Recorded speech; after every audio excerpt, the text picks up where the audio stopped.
Alone, The Death of Black Love in the Spotlight by Kevin David Mayo II. Mayo Life and Surety. Power to the people. Time loop horror and the Black Love crisis.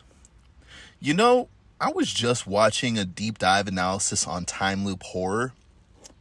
The video focused on the raw potential within the genre. The idea of being trapped in a cycle you can't escape from. We got Groundhog Day, starring Bill Murray, a man reliving the same exact day over and over again. We got Black Mirror, that episode White Bear, where viewers are in on the loop, but the victim isn't, showing the true horror, what it would be like if people were the ones observing the loop.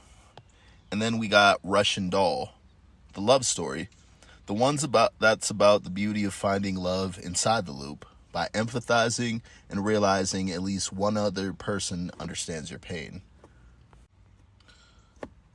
Now look, we as a people, we know about loops. We've been stuck in them. Some of us are born into them. That same dead-end job, that same toxic relationship dynamic, that same broken family model, and that same disappointing outcome, no matter how new it feels in the beginning, it always ends up being the same. Now, doing the same thing and expecting different results isn't technically the definition of insanity. That's a quote that's falsely attributed to Einstein and popularized by Rita Mae Brown, a feminist. But it sure does look insane, doesn't it? Because what do we do as a culture?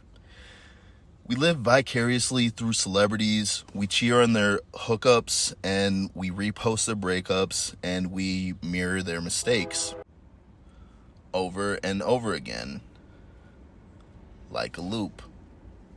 Which brings me to one of my first subjects and one of my favorite artists, Coi Leray. Alone in the delivery room. No partner, no family, no friends, just a cold light in a hospital, a crying newborn, and the echo of encouragement that she got from all the people who are now nowhere to be found. Let's zoom in. Her father, Benzino, an estranged man with a history of absentee parenting, a theme that Coi Leray herself rapped about, and the father, Trippie Redd, another rich, successful man pushed away by the modern ultimatum, obey me or lose access. So like any other rich and successful man, he walked. And now, silence. Not from the blogs, not from the trolls, but from the very women who cheered on the behavior that led to this moment. Now, let me be clear. This video is not about male supremacy, it's not about tearing down women, and it's not about blaming one side. Because the men in this story, they got some serious flaws too, and I plan to detail all of it with the level of scrutiny that this topic deserves. But I'm leading with this. I want love to be real again. I want good artists and hard-working families to rise again in America. And if this video gets me ignored, dogged out, or dismissed, then so be it. Because if even one person walks away with a better understanding of this epidemic, if even one couple makes it here because of what I say here today, then it was well worth it. All right, so without further ado, let's break this all the way down. Chapter 1. Coi Leray and Trippie Redd. The baby, the blog, and the blueprint. Coi Leray wasn't all alone in the hospital. Her mom was there, the nursing staff was present and very kind, and the cameras were rolling. Vicariously, she had millions of fans with her, but make no mistake, Coi Leray was still alone. Not physically, not emotionally, but absent of the male figures in her life. She delivered her daughter without the presence of either of the two men who shaped her public identity, Benzino, her estranged father, and Trippie Redd, the rumored father of her child. And here's where it gets fascinating. Coi didn't just survive this experience, she vlogged it. She turned the pain, the contractions, the epidural, the C-section, the aftermath, all of it, into content. And I don't say with judgment. That's not shade, you know what I mean? I'd call this insight, actually. Because what we're witnessing is a real-time expression of someone deeply embedded in modern woman's survival instinct. The need to celebritize, royalize, and archive one's own experience. The world doesn't always protect the modern woman, so she protects her legacy by posting it. And this isn't new. This is why young women take pictures like it's the Met Gala. This is why baby showers are filmed like award shows. And this is why heartache becomes poetic captions and TikTok montages. And it's why Coi Leray, in the middle of labor pain, still picked up a camera. Now, we don't know if that was label strategy or a pure emotional purge, but either way, it reflected something real. Modern women have learned to turn their most intimate moments into something public because that's the only way that they can feel seen, protected, or validated. So yes, technically, Coi Leray wasn't alone. Her mom was there, her followers was there, and her fans watch every single contraction, every update. But the men, the father of the child, her own father even, nowhere to be found. And that's what's haunting. She wasn't bitter about it. She wasn't angry. She just moved on. Because that too is a part of the performance. The unspoken resignation to a new norm, where modern women give birth surrounded by support, but not partnership. That's where we have to pause, because this is where we are. If even someone like Coi Leray, with all the money, the fame, the love in the world, has to deliver her daughter like this, then what happens to the rest of us? What happens to the girl mimicking this with no label, no team, no money, no mom to feel the contractions? What happens to the girl with a broken heart, a newborn, and a Section 8 apartment? No nursery reveal, no vlog edits, no brand collapse.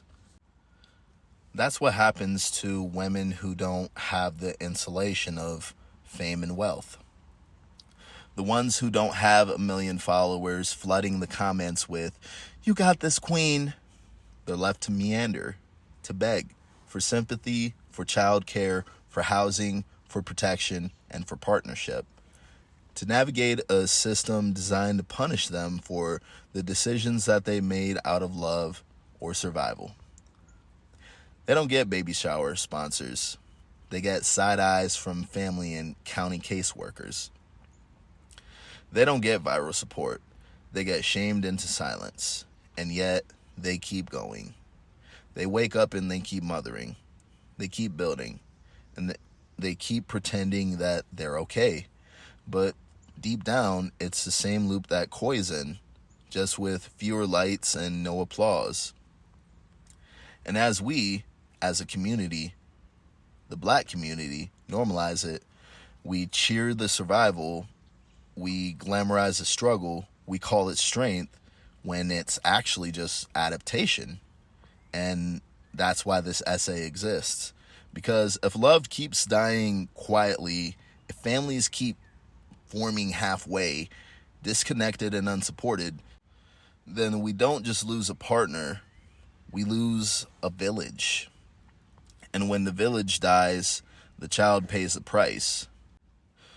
Let's go back for a moment to Trippie Redd, because he wasn't always absent. For a while, he and Coi seemed happy. Not perfect, but visible, united, public. There were a couple that made sense in the chaotic world of hip-hop romance. Weird, stylish, talented, and explosive. But then he vanished from the picture, quietly, suddenly, almost bitterly. Here's what I believe happened, and I'm not saying this as an enemy to women. I'm saying this trying to diagnose a pattern. I believe Trippie Redd was presented with the classic modern woman's ultimatum: do as I say or lose access to me. Obey me emotionally, obey me behaviorally, or lose me physically. And Trippie, like many rich and successful men before him, responded the only way that modern fame and modern culture teaches you how. He found someone else, someone newer, better, louder, thicker, and more exaggerated. He picked the most provocative woman that he could find and let her take over his Instagram like a trophy display, a visual retaliation, if you will. And here's the thing: you'll only ever see that level of calculated public replacement when there's a deep betrayal or an intense humiliation behind the scenes. He followed all that backlash with a cruel tweet that said, "Every bitch I did wrong, I'll do it again." And that's just not a cruel caption. That's the anthem of hip hop's twisted masculinity, a culture where we don't protect our women, we covet one another's. Where we don't brag about being a good partner, we brag about taking yours. It's a psychological game of war.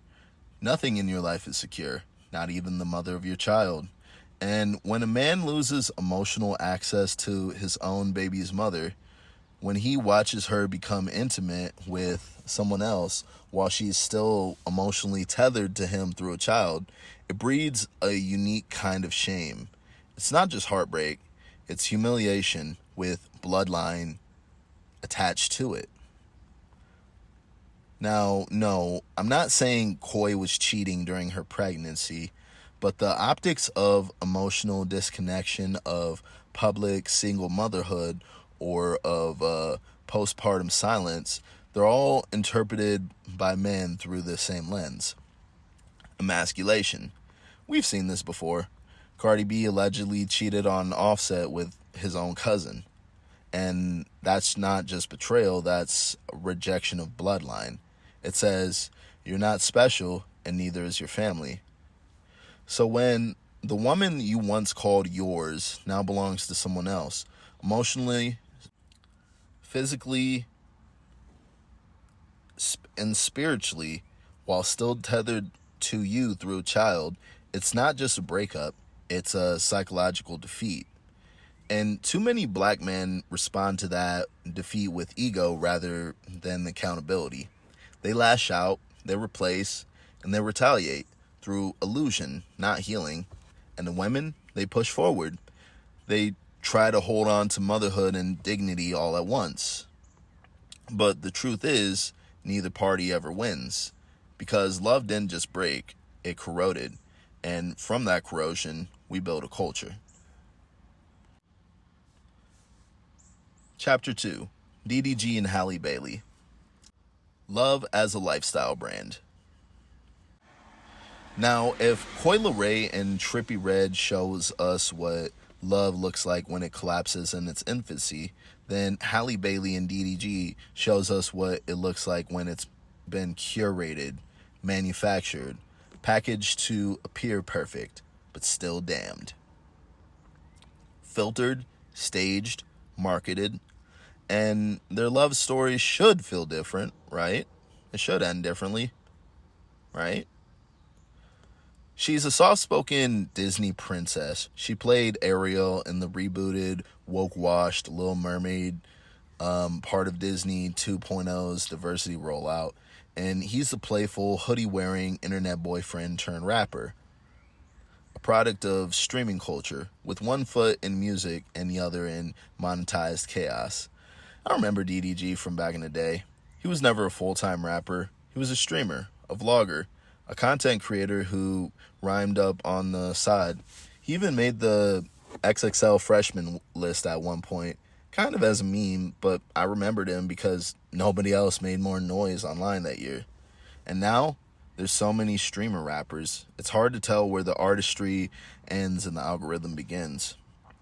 And look, I want to take a brief detour here because honestly, it feels like streaming culture itself is like a government psyop. I'm watching the Patrick Bet David interview with John Kiriakou, the CIA whistleblower, while watching this. And I can't help but wonder, is all of these societal constructs by design? The music industry seems now to handpick these hyper online, half household names, people who are just famous for being famous, who inject just enough edge into the culture to keep us distracted, consuming, and emotionally reactive. It's like the CIA found the blueprint for influence and used the streaming ecosystem as its weapon. Now, I say this knowing full well that I'd still probably take a CIA endorsement if they offered it to me. You feel me? Just give me the word, boys. Cut the check. I'm just kidding. But the point is, DDG doesn't just represent edgy love. He represents the monetization of reliability. He's the cool boyfriend that every 19-year-old YouTube fan grew up watching. The kind of guy who freestyles, flirts, and finesses his way through the algorithm until one day he wakes up as Halle Bailey's baby father. And to be fair, his album Blame It on the Chat got cooked, but it had a few joints that I liked. That Pink Lambo recorded with Plaque Max, fire. And he's rumored to have a song with Drake on the way, which really tells you DDG's got a serious team behind him. And he's going to need that team throughout the breakdown of this baby mama, baby daddy's situationship. Because when Halle revealed her pregnancy, it was perfect. The bump was subtle. The rollout was controlled. The photos were elegant. The tweets were cryptic, but perfectly timed. And everything was just enough to feed the public, but never enough to expose the cracks. And that's the problem. Because the cracks, they're inevitable. When you're building a relationship for consumption rather than connection, you start performing instead of loving. This wasn't about a love story. This was just yet another rollout of a lifestyle brand. And that's what made it believable. No online fights, no cheating scandals, yet. No court cases, and no diss tracks. But if you paid attention, something always felt off. And for all the grace that Halle carries, all the content that DDG creates, there was this growing sense that their love existed for us, not for them. Even the baby Halo, wasn't introduced with excitement. He was rolled out like an album.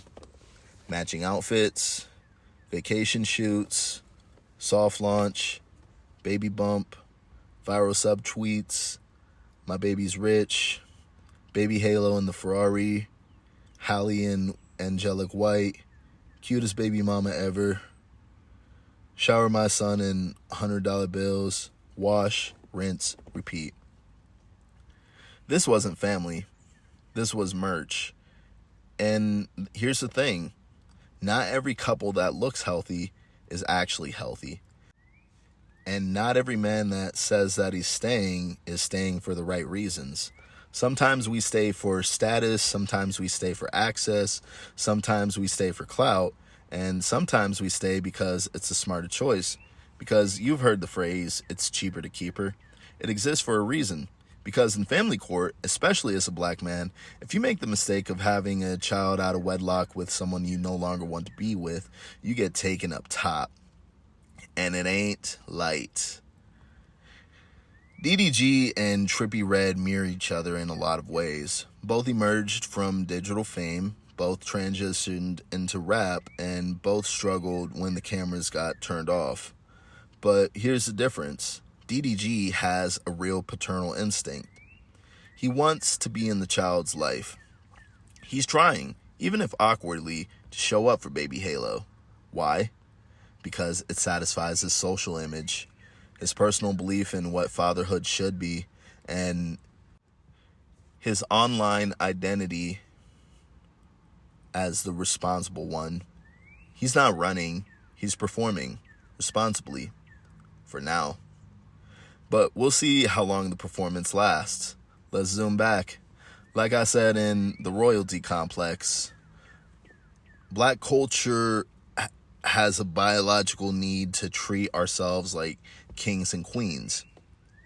We crave the aesthetics of wealth, the appearance of elegance. We don't just want children, we want royal heirs, princes and princesses. So when baby Halo gets put in a Ferrari before he can walk, and when money is showered on him like a confetti, and when his first photos look like Essence magazine covers, you're not seeing celebration, you're seeing compensation.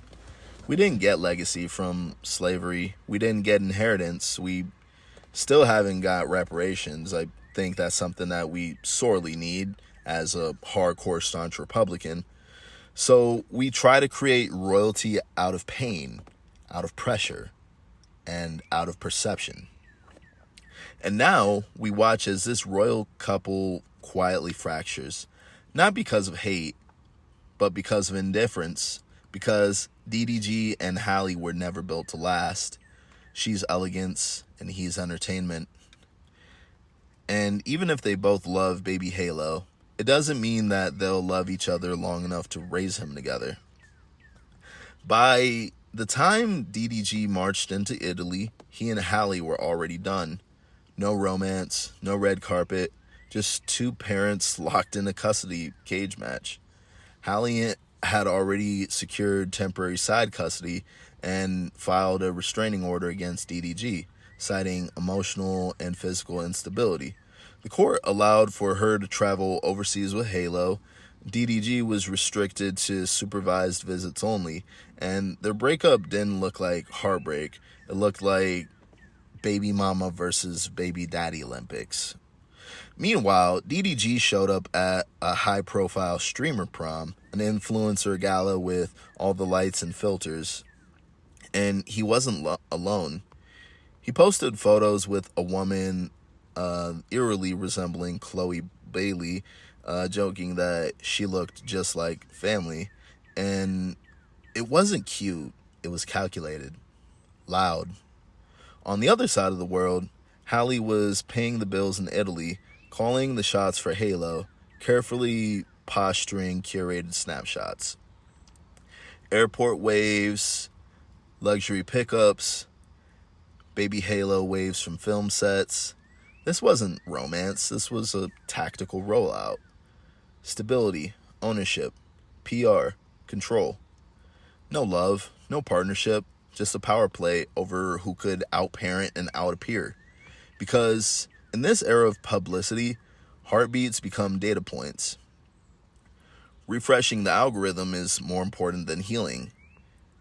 And soon after, Halle was spotted kissing Scott Bridgeway in some absolutely embarrassing bikini pics that she posted. Producer Scott Bridgeway is the producer behind Kendrick Lamar's hits like Squabble Up, Peekaboo, and Luther. And they were off a yacht in the Amalfi Coast early in July during her film shoot in Italy. Private, yet public. Intentional, yet intimate. A narrative shift in real time. And then came the list. A bizarre rules of engagement note from Halle posted publicly. One of the rules famously said something along the lines of, "No bitches around my kids." It wasn't about Halo. It was about optics. She was framing herself as the sole architect of baby Halo's destiny, carefully controlling the narrative and image. Meanwhile, DDG popped back up on Kai Cenat's stream, cozying next to India Love. Celebrity repackaging in full swing. Then came reports. DDG was now dating India Love, aka India Westbrooks, the OG influencer girl behind the Westbrooks. With 5.6 million followers and a dating history with Drake, Roddy Ricch, and Devin Haney, she's the face that everybody knows but nobody can name. The kind of algorithm-ready presence that DDG needed to reset his narrative. Freshly embarrassed. They showed up at Streamer University pool parties, danced like old flames, and flirted live. India even told DDG she loved him midstream.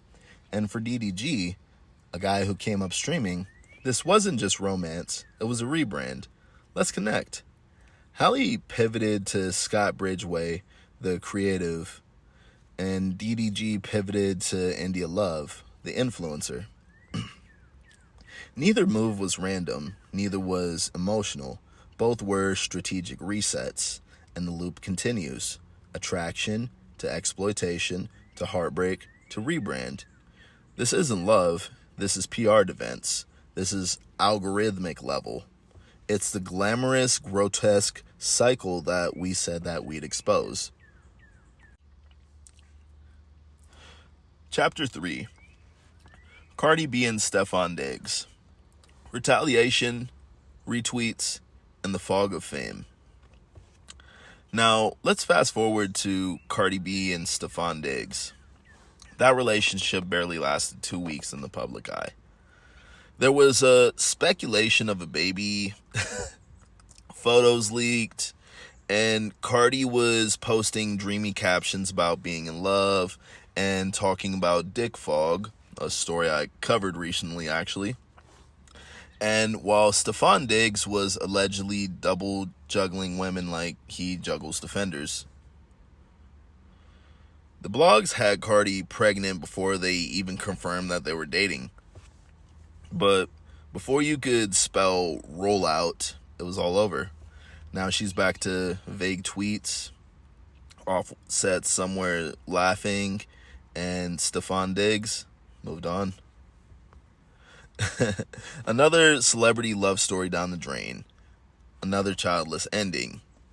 But this time, it felt like an emotional miscarriage of what could have been. This isn't just a celebrity problem. Because for every Cardi and Stefon, there's a Keisha Jamal in small town USA going through the exact same thing. For every Halle and DDG, there's a Tynesha and Marquise trying to make it work, posting aesthetic baby bump pics on Facebook before the baby daddy ghosts. And for every Trippie and Coi, there's a Deshaun and a Brittany playing house until the baby comes and the breakup follows. It's not that love is dead, it's that we keep mistaking attention for affection for intimacy, and clout for commitment. We're not building families anymore, we're building headlines. And the worst part, we glorify the aftermath. We clap for the strong single moms while ignoring the lonely delivery rooms. We repost their photos like they're winning, when in reality they're just surviving. We say she don't need no man right at the moment when she needed one the most. This wasn't healing. This wasn't growth. This was the Lady and the Tramp, but in reverse. The street princess linking up with an athlete in what felt less like a romance and more like retaliation. And let's be honest, Cardi was hurt. Offset had embarrassed her publicly multiple times.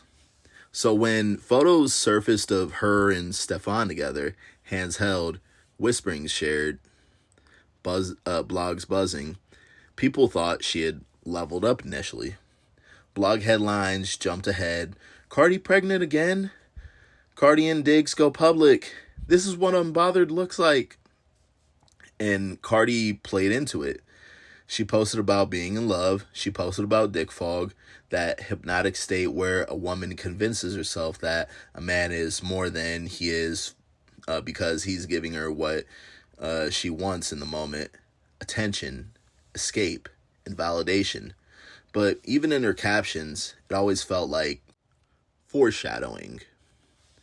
Because within 2 weeks, reports surfaced that Stefon wasn't taking her seriously.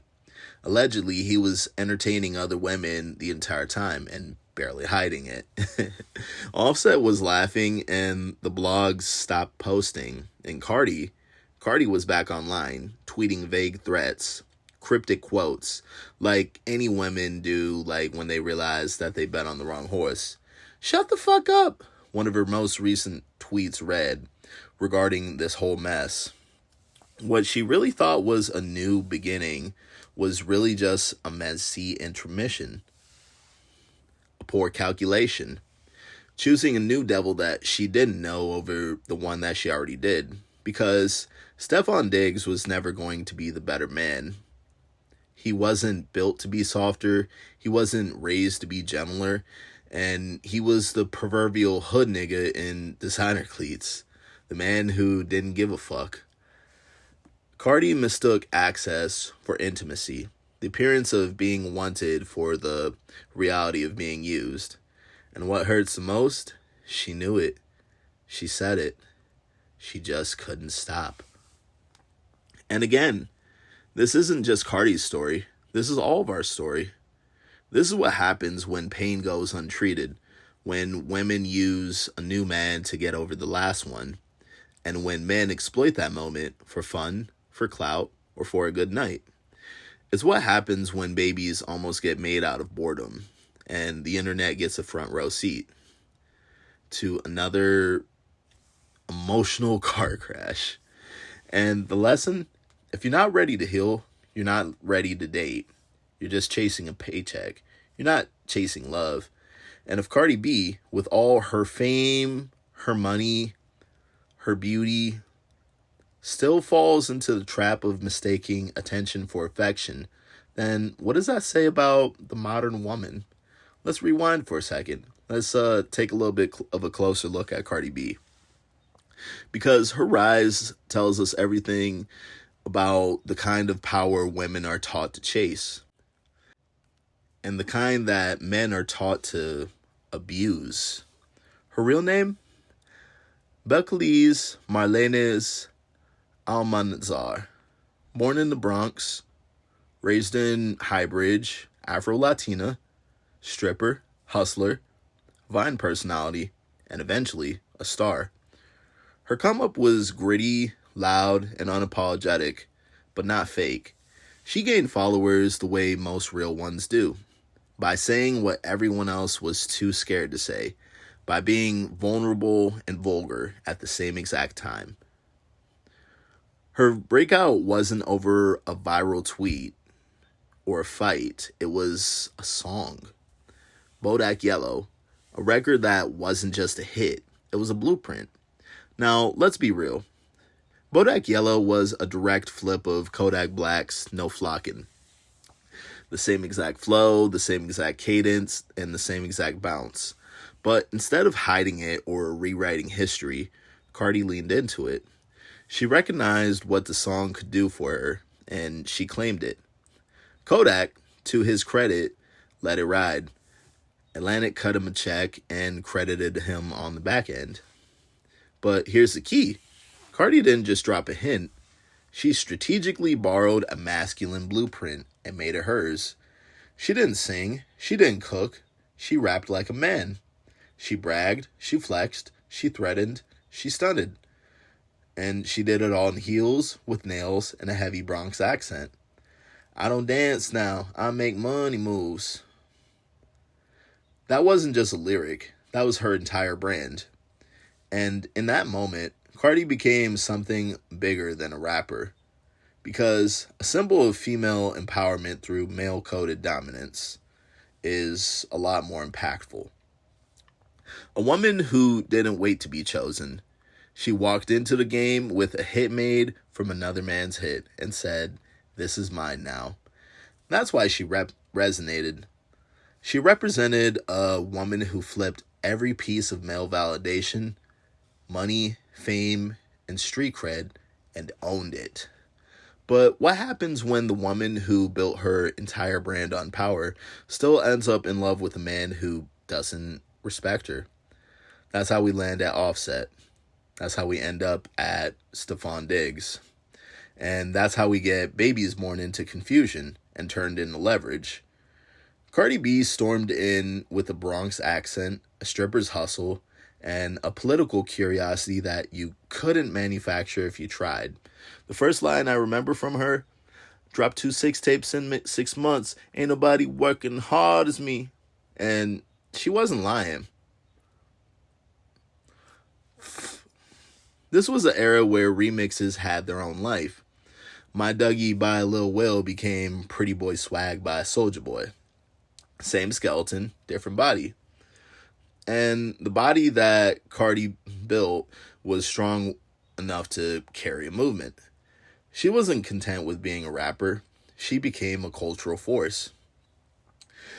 She interviewed Bernie Sanders twice. She uplifted undocumented immigrants, low-income workers, and healthcare policy.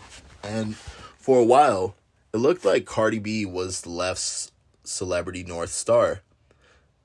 Then she interviewed Joe Biden and left disappointed.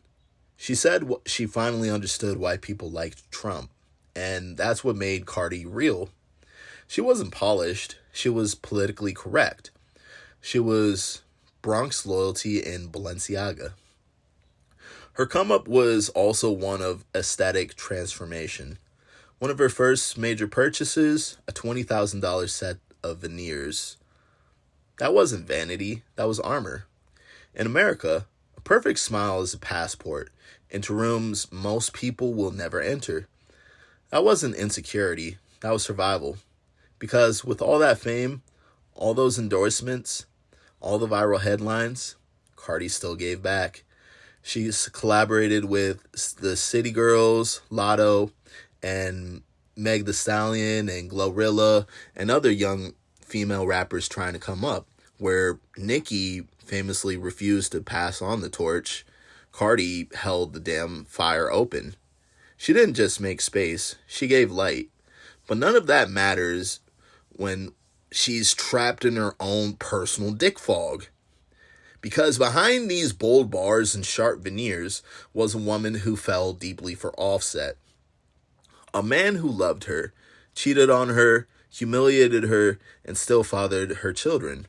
Their relationship started with passion and ended in pain. Rumors even swirled that Cardi cheated back with someone in Offset's own family. She would tweet something cryptic and the blogs would run wild. Whether it's true or not, it speaks to the psychology. Love in the spotlight doesn't just burn brighter, it burns faster. Their saga wasn't love, it was retaliation wrapped in red bottoms. Cardi used Offset to symbolize her triumph. Offset used Cardi to validate his reach. And yet somehow they both lost. Because that love wasn't sustainable. And once the cheating scandals piled up, and once Cardi realized that even the boldest woman in rap could still get played, the dynamic shifted. That was no longer her man. That was her baby daddy. That was her coworker. That was her liability. What started as chemistry turned into collateral damage. They broke up, reconciled, filed for divorce, and reconciled again, so many times that the headlines lost track. And every time there was a tweet, a sub, a performance, it wasn't love anymore. It was just content. And yet, Cardi still held on. Why? Because she was trained to. Cardi came from a world where you'd survive by flipping the pain. And she was a master flipper. Stripper, rapper, reality star, political interviewer, mother, and a mogul. She was the woman who turned every loss into a label, every L into a line, and every heartbreak into another hit. But this one hit different, because you can't perform healing, you can't remix betrayal, and you can't brand away from being humiliated by the man you built your kingdom with. Offset was never going to be faithful, and Cardi was never going to be soft. They were bound together by children, by chaos, and by codependence masquerading as legacy. And that's the part nobody talks about.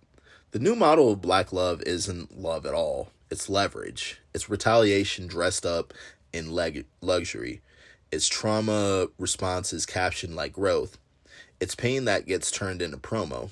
And we all click like.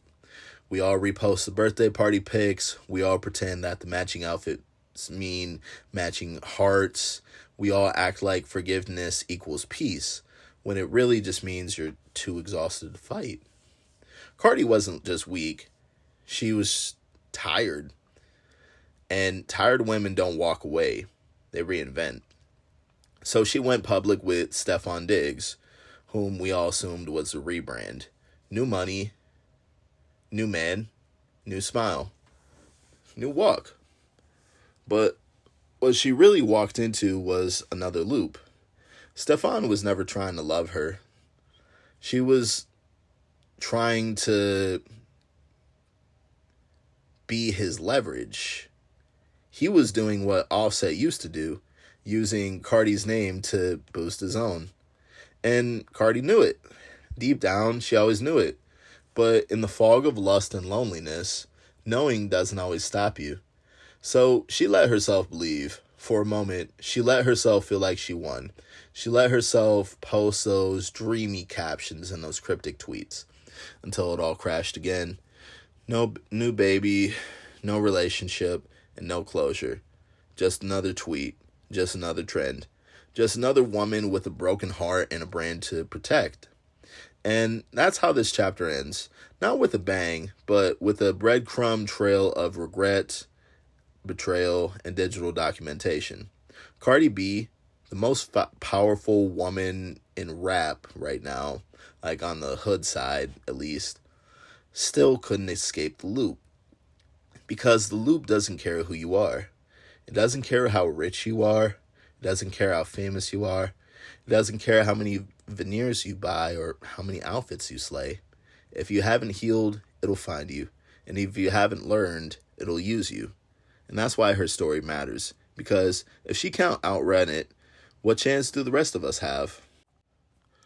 Offset used Cardi for more than love. He used her as leverage in the circles of men who wouldn't respect him without her. She was his way into rooms he couldn't earn on his own. Not just rap royalty, but political access, brand deals, and industry cachet. The same men that clowned women in private would dap him up because of who he went home to. Her fame made him untouchable in a way that his bars never could. And that wasn't just strategy. That was survival in a cutthroat business of egos and gatekeepers. But the moment she stepped out of line, the moment she wasn't in his control, that same circle laughed. When she linked up with Stefon Diggs, that laughter turned into whispers. Allegedly, Stefon wasn't just smashing, he was speaking on her body, talking about the fat transfers, the post-surgery swelling, the necrosis, and the dark patches that don't get face-tuned out.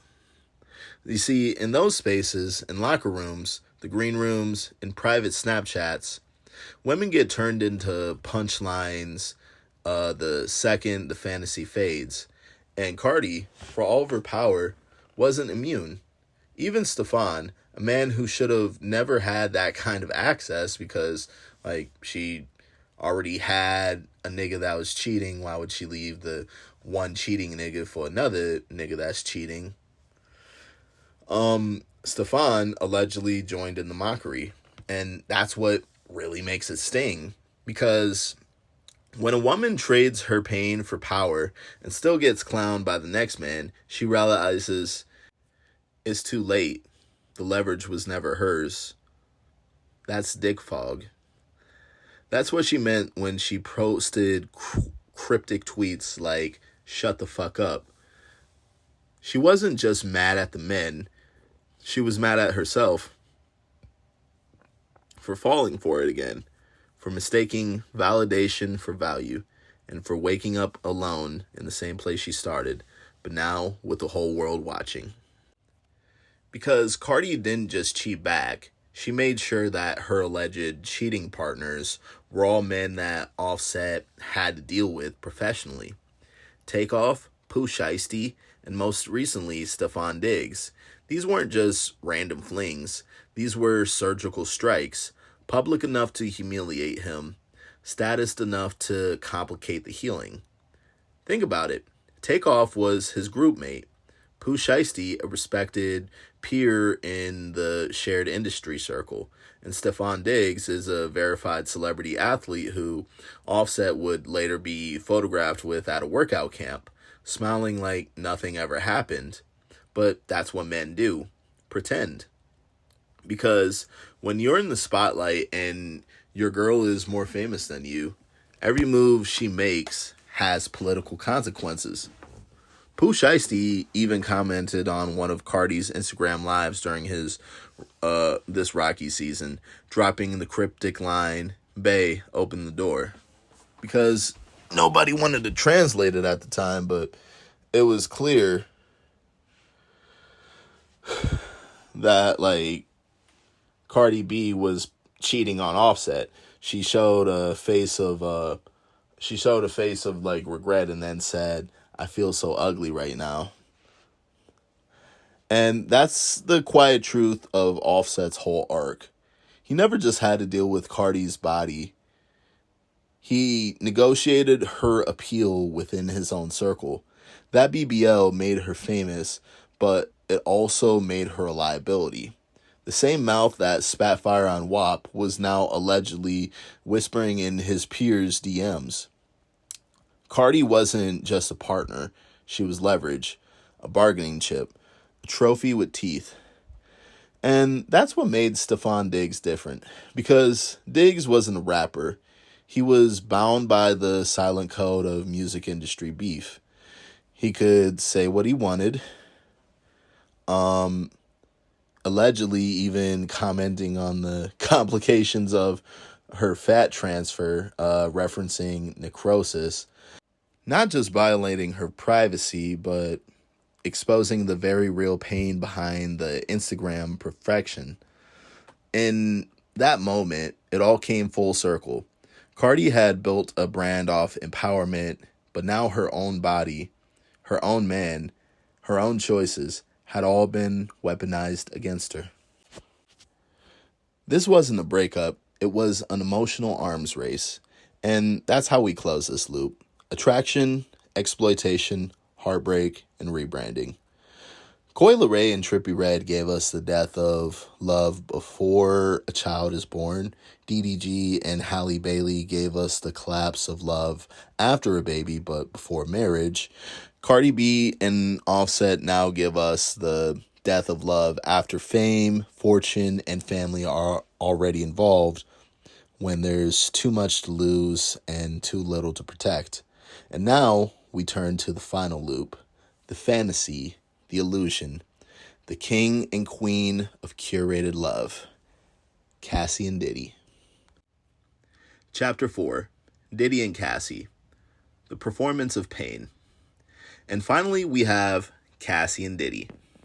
This was supposed to be the modern woman's dream, the idea that feminism sells us. A rich, talented woman working her way up the musical corporate ladder, fully submitting to a rich, powerful black man, the king and his queen, the mogul and his muse. This is the closest that we've ever gotten to mimicking Jay-Z and Beyonce, or even Will and Jada, before that illusion cracked too long and exposed itself as performance. But what this really was sleepwalking through trauma disguised as luxury. A decade of coercion, a decade of silence, and a decade of complicity. All of that just to say you got chose by a man with $1 billion smile, but no soul behind it. And when it was all said and done, she moved on to a white man who cleaned her, erased her past like none of it ever happened. Now, I'm not judging. I'm just saying, don't be the guy with the flowers. Don't be the soft landing, the one who cleans her up, the one who offers redemption to a woman who never gave herself healing in the first place. Because that's what Alex Fine became. The face of Cassie's literal and symbolic escape plan. But the wounds were still open. Let's be real. Cassie was the ultimate pick-me girl. She chased hypergamy to its final form. Not just dating a rapper, but dating the man who owns the rappers. And that's not just dating the industry. That's dating the infrastructure. And for a long time, it worked, or it looked like it worked. But that's why I keep saying what we think is black love is actually mimicry. It's costume. We copy the cadence, we rehearse the rules, but we don't have the character, the infrastructure, or the emotional bandwidth to sustain it. And we damn sure don't have the spiritual discernment to know when we're being used. Cassie gave this man, her abuser, or more accurately, her partner within complicity, her entire 20s and her 30s, her youth, her silence, and her trust. And we all know she wasn't getting married. It was never going to happen because she was never in control. And what made it worse was the sheer complicity. The Instagram photos, the yacht trips, the coordinated PR appearances, the Met Gala outfits, the unspoken agreement if she didn't talk about what she did to her behind closed doors, he'd let her keep the illusion. Led her to exist in a lie. The delusion of a healthy relationship where she could order prostitutes for his pleasure or her own. Where she could endure humiliation as long as it came with gifts and Grammys. Where she could sleepwalk through trauma, getting a man's spunk shot on her, rubbing that through on P. Diddy's nipples, and call it being chosen. But this wasn't just about abuse. This was brand-aligned abuse. Diddy didn't just gaslight her emotionally. He gaslit her publicly. He created an entire persona around the relationship, and she played along with it because she had to. It's the only way she'd be able to keep going to those freak-offs, baby. Because the only way out was to become irrelevant or to betray the illusion. So one day, she finally chose to break the illusion. After years of dating other rappers, after years of seeing them vanish mysteriously or get hurt bizarrely, after reports of Kid Cudi's car being blown up and other men being coerced into sexual acts under the guise of musical industry gain, she snapped. And she did it while visibly pregnant, submitting court testimony while carrying Alex Fine's child about what she endured for years. Freak-offs, violent coercion, sexual degradation. Cassie didn't just expose the abuse. She admitted her complicity. She confirmed under oath that she willingly participated in those freak-offs, even while being married to Alex, even while knowing how disgusting it was, even while already on her healing arc. So, no, she's not innocent, but she's not the villain either. She was trapped in fame, in loyalty, in an aesthetic that sold the lie of black power coupledom while hiding a deeply abusive power dynamic underneath. The internet split down the middle. Half the people said that she was a victim, and the other half said that she knew what she was doing. And the truth is, both are right. She knew. She didn't have the power to stop it. And even if she did, she didn't want to. Because this wasn't just a relationship. This was a brand, a lifestyle, a curated narrative. And it was all fake. But the nastiest part of it all, she wasn't the only one doing it. Every woman who reposted them, every man who said, I want that, and every couple who tried to emulate that brand of power and silence and slickness, they all fed into it. We all did. Because deep down, we just wanted to believe that maybe, just maybe, if you fake it long enough, if you smile hard enough, if you wear the right outfits and say the right things, the trauma disappears. But it never does. And when the mask slips, the rebrand becomes the escape plan. Because Cassie and Diddy represent the final stage in the loop. The illusion of having it all. This wasn't attraction. This was exploitation. This wasn't just heartbreak. This was what happens when the heartbreak is woven into the attraction, when the exploitation is the aesthetic. Cassie never got the wedding. Cassie never got the ring, but she did get the settlement, that $30 million settlement that she has to pay back, the NDA, and the right to vanish quietly into white motherhood, rebranded, redeemed, and resettled. And that's where we leave her. The perfect loop. Coi Leray and Trippie Redd, the death of love in its infancy. DDG and Halle Bailey, the death of love when a child is introduced but before the marriage. Cardi B and Offset, the death of love after marriage, fame, and children. And Diddy and Cassie, the collapse of love even when you mimic the mogul blueprint and you fully submit to your man for a decade. So now we ask the final question. What is black love when all our models are mimics? Cheap imitations, apes of what we actually see as success. When the examples of success are built on curated trauma-controlled press and coordinated breakups. What is black love when the only thing left is the rebrand? Chapter 5. Love, Leverage, and the Ultimatum. So, what are we left with? If Coi Leray and Trippie Redd represent the death of love in its infancy, if DDG and Halle Bailey represent the death of love when the baby is introduced but before marriage, and if Cardi B and Offset represent the death of love after love and matrimony are involved, and if Diddy and Cassie represent the collapse of love even when you mimic the mogul model and you finally fully submit to your man for a whole decade, then what's left? The illusion of success. The archetypes that we cling to when all else fails. The ideal of black love, not the reality.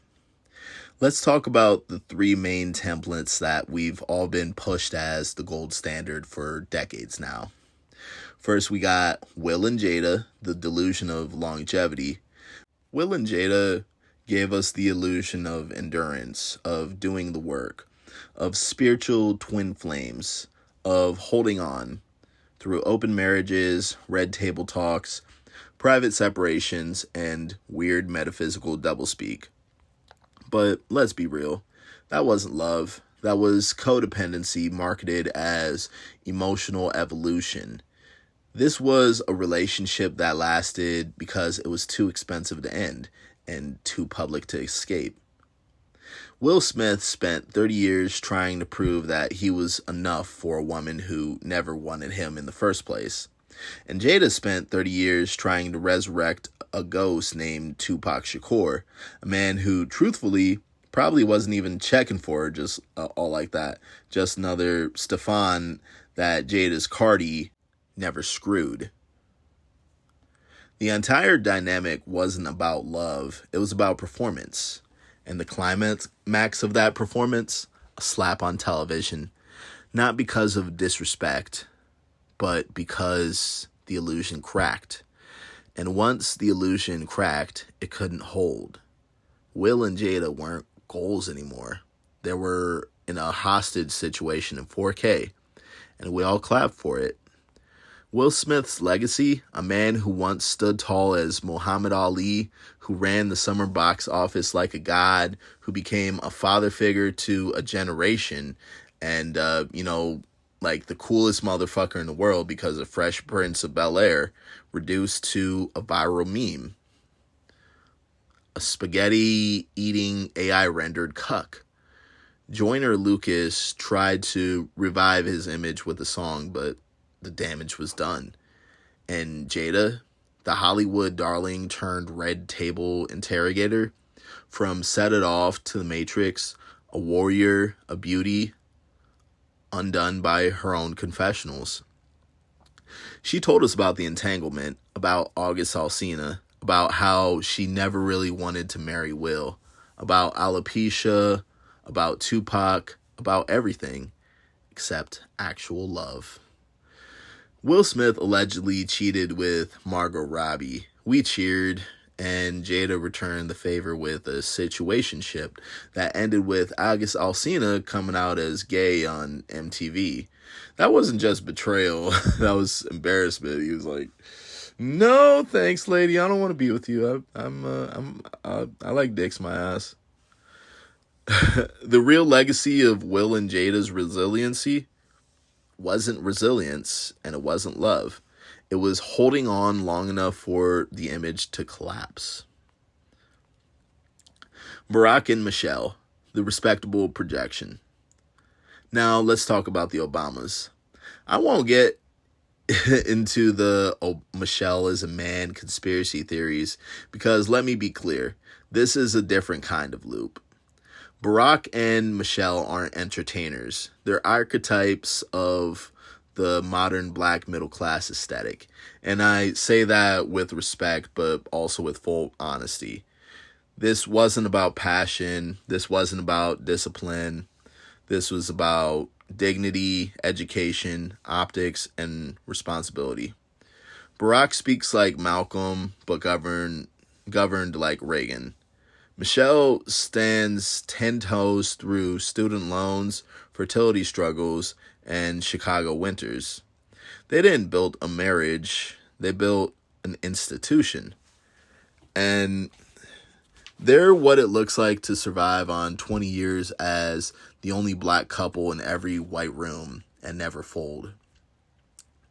We don't worship them because we know them. We worship them because they never gave us a reason not to. Besides that one White House cook who allegedly saw Michelle naked and mysteriously drowned, besides Barack's drone collateral damage record, the AUMF expansion, and the Netflix glow up, but I mean, hey, that's legacy, right? Their love isn't soft. It's not passionate. It's not romantic. It's functional. It's two Ivy League athletes running the marriage like it's the White House. And that's the fine. It's not love, not the way that we pretend it is.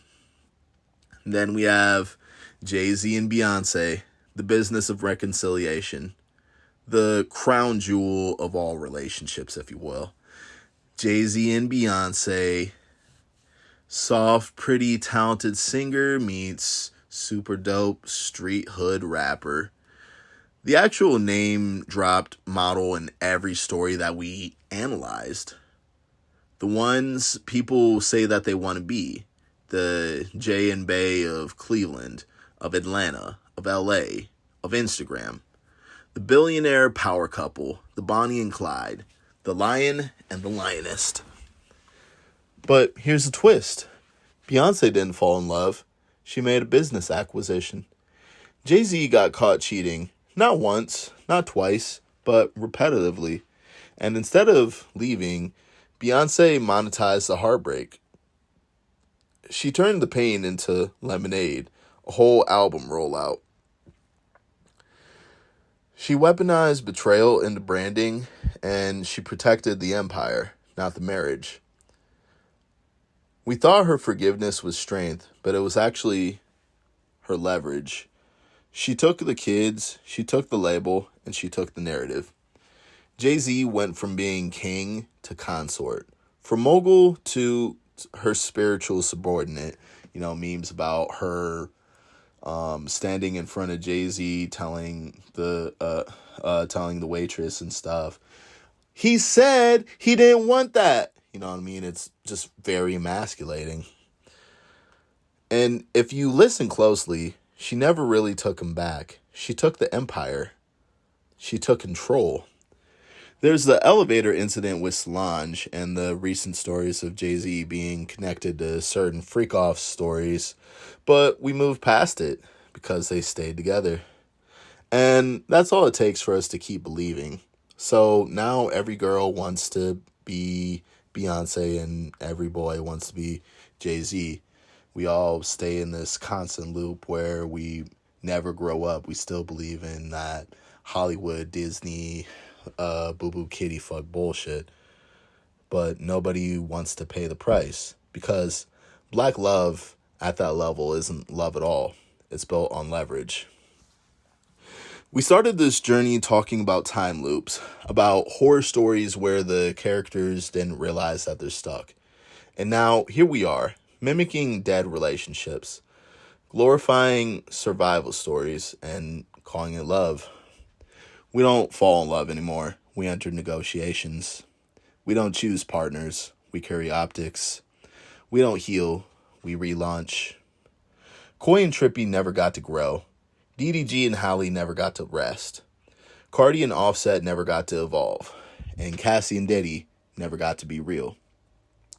And the couples that we do worship, Will and Jada, Barack and Michelle, Jay and Bay, just learned how to suffer in silence until the pain became a product. This is the death of Black love, not because we stopped loving, but because we never really learned how to, because we only ever learned how to mimic it. And once you realize that, you can't unsee it. You can't go back to pretending. You either stay in the loop or you walk away alone.